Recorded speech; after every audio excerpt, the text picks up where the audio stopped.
Spurs get absolutely slapped up. Just like bloody misfits yesterday.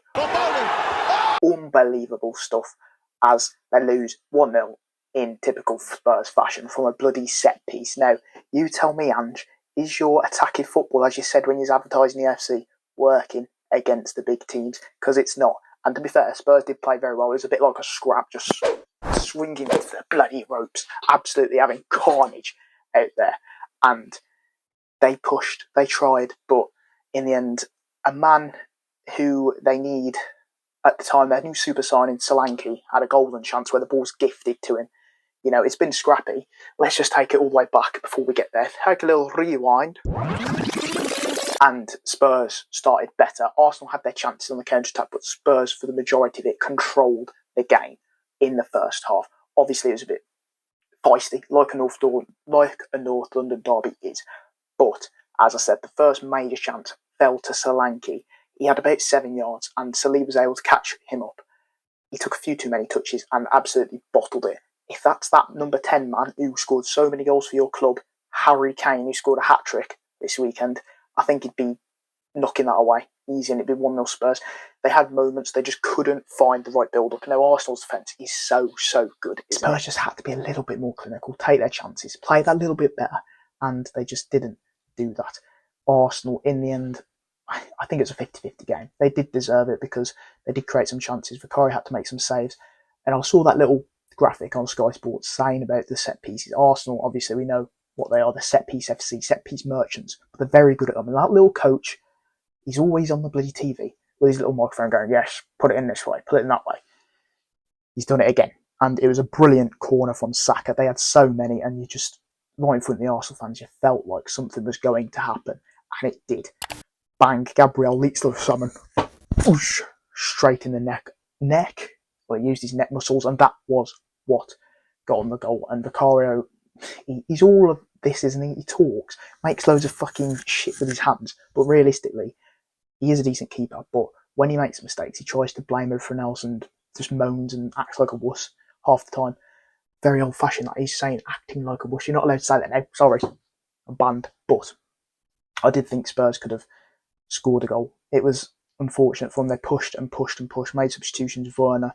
Son played okay, but they do miss Harry Kane a lot with that deadly striker who can have one sniff and score. Solanke, he's not really doing it at Spurs at the moment, is he? Obviously, he came back from an injury when he played 38 games for Fulham. Has he gone to Fulham now? When he's at Bournemouth. And then, straight away, Spurs is in the injury medical bed, and the guy's giving him a massage because he wants to use all the facilities. It's not very good, and I do feel like, he is struggling a little bit. We'll have to see how he goes further along the line, but it was poor from him. Poor from the attack, I think. Kulusevski had that one chance at the very end. Spurs did have parts of possession, and I thought there was parts of play that was very good. They just couldn't really create that one chance. I also think there was that Kulusevski chance, wasn't there? But it was very scrappy. The ref gave a lot of bloody yellow cards. I think the record was broken yesterday. It almost got broken again. He was giving out yellow cards as bloody quick as they give out free shots in nightclubs. Bit of sours in it as well. Cheap as shit. And I think Postecoglou's tactics were working until probably about the 60th, 70th minute. And as soon as they concede, Spurs are always chasing the game. They don't have that. I don't know what the way. He doesn't change the system, does he? He makes a few subs, but whenever Spurs go 1-0 down, majority of the time, unless it's an absolute shit team, I don't expect them to come back. And Arsenal, they were brave, well defensively structured, and got the job done. That's all they needed to do, didn't it? Spurs, because it's a North London derby, is always going to be hard. And Arteta has just got to find a way to win. And that's what he did. Signed a new contract, I think, a few days ago, and gets the job done in Tottenham. So all the Spurs fans go home again crying. Every 2 years, Ange wins a trophy. Will that be broken?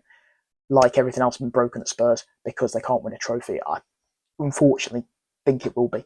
So we'll have to see what they do there. But all in all, a enjoyable match. At times it was end to end, but then the ref absolutely just went gung-ho with the yellow cards. Lots of free kicks.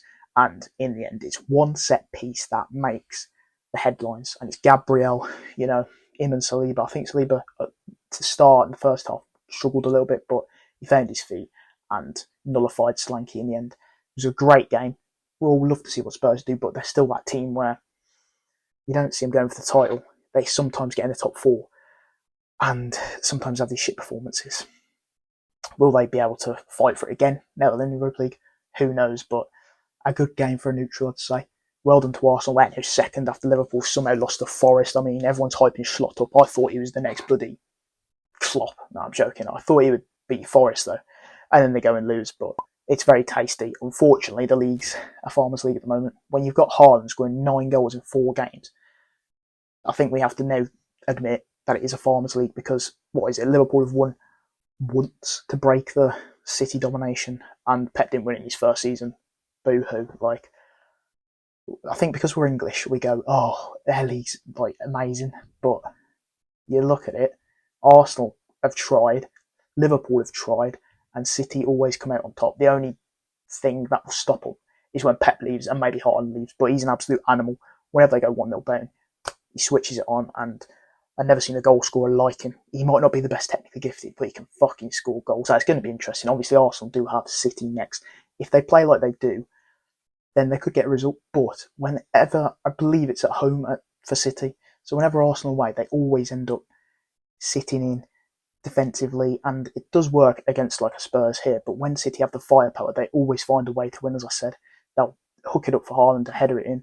They've got multiple ways of scoring now. Phil Foden's coming back from injury, I believe, so they've got a lot of firepower, and normally Arsenal let you down in those big games, like the big juicer against Man City, whereas Liverpool, I don't know how it would be this season, but especially with Klopp, it's always gung-ho, end-to-end stuff, isn't it? So you don't know what's going to happen. But Arsenal have done well to make up for their drop points last week or a couple of weeks ago before the international break. And Spurs have started poorly. What will Postecoglou do? Probably put his line a third of 10 yards forward so everyone can just get in behind constantly. It's just what he does. He loves the attacking football. Continue making some ads for EAFC, mate, because you need to get your bloody defence in order. Some of the, especially the set pieces, your defence is alright sometimes, but them set pieces, mate, are an absolute joke. Get them sorted. It was like he was giving them out like they give out freaking 3 bottles of Prime at Arsenal Stadium. There's a Spurs in it. Shit. Not a bus driver. If I could stack the team with 11 strikers, I would.